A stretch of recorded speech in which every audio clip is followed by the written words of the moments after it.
जरा चल ना यार। ओए था कोई दिसता जहांगीर तो यार, बेड़ियां पे झुलते यार, तू मौत की कसम दिली। 22 एप्रिल 2025 म्हणजे मंगळवार दुपारी 2:45 वाजता पहलगामच्या बैसरन खोऱ्यामध्ये दहशतवाद्यांनी बेछूट गोळीबार केला। यामध्ये 27 पर्यटक मृत्युमुखी पडलेले आहेत, 17 जण जखमी झालेले आहेत। हा नरसंहार देशाला लक्षात राहील असा आहे। वेगवान घडामोडी नवी दिल्लीमध्ये घडायला लागलेल्या आहेत, त्याचबरोबर यंत्रणा सुद्धा काश्मीरमधल्या कामाला लागलेल्या आहेत। लष्कर असेल, जम्मू काश्मीर पोलीस असतील, हे सगळे कामाला लागलेले आहेत। बैसरनच्या आजूबाजूच्या जंगलाचा जो भाग आहे तिथे सर्च ऑपरेशन सुरू झालेलं आहे।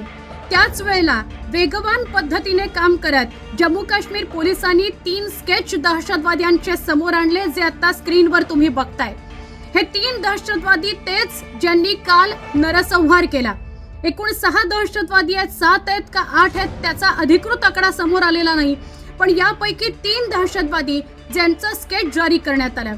स्थानिक असतील, तिथे असलेले पर्यटक असतील, जे बोलू शकत होते जम्मू काश्मीर पोलिसांची, ज्यांची अवस्था आहे, मनस्थिती आहे पोलिसांशी बोलण्याची, त्यांनी माहिती देऊन हे स्केच जम्मू काश्मीर पोलिसांनी काढलेले आहेत। हे स्केच त्या 3 दहशतवाद्यांचे आहेत। त्या 3 दहशतवाद्यांनी बैसरन खोऱ्यामध्ये नरसंहार केला। त्यातला एक दहशतवादी ज्याचं नाव समोर येतंय आसिफ फौजी, त्याचा फोटो सुद्धा आता समोर आलेला आहे। म्हणजे काही क्षणामध्ये स्केच समोर आलं आणि त्या पाठोपाठ या आसिफ फौजीचं चित्र सुद्धा समोर आलेलं आहे। छायाचित्र जसं आहे, म्हणजे जसा स्केच आहे तसंच सेम टू सेम छायाचित्र, तोच व्यक्ती आसिफ फौजी हा तो दहशतवादी आहे ज्याने काल बैसरन खोऱ्यात नरसंहार केला। त्याचा फोटो सुद्धा समोर आलाय। त्याच्या व्यतिरिक्त 2 स्केच तुम्ही बघताय, त्यातला एक आहे सुलेमान शहा आणि दुसरा दहशतवादी आहे अबू तल्ला।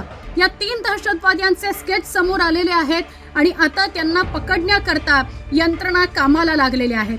बैसरनच्या आजूबाजूच्या जंगलामध्ये सर्च ऑपरेशन सुरू झालेलं आहे। एका बाजूला हे सर्च ऑपरेशन, दुसऱ्या बाजूला नवी दिल्लीमध्ये वेगवान स्वरूपातल्या घडामोडी। सहनशक्तीचा अंत झालेला आहे, आता उत्तर देण्याची वेळ आलेली आहे आणि भारत जशास तसं उत्तर या दहशतवाद्यांना देईल।